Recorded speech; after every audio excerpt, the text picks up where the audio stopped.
Now, I'm about to box this chime for my friend Catherine, who's going away, so she wants to store it.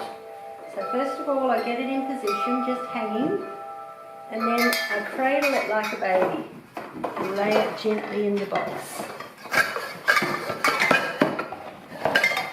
The main thing to do is to make sure that none of the pipes are tangled with each other like that.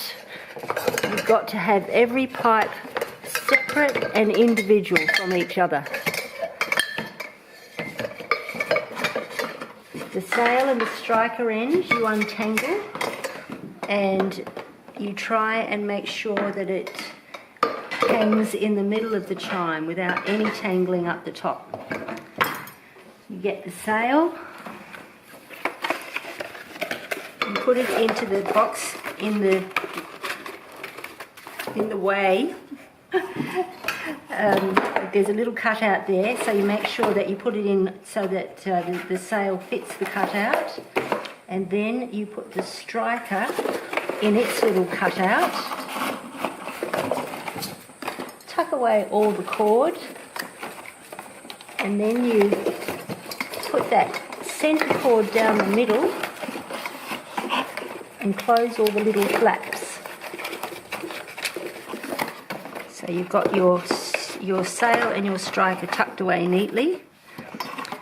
You use the key ring to lift the top, and you put 3 of the cords on the left hand side in the little slot, and then the other flap of cardboard you put on the other side of the cord, so that all your cord is in the middle and contained. You tuck those little flaps under the pipe, put your top in position, and there you go. It's all packed. Then you get your pipe inserts and put one on every second pipe.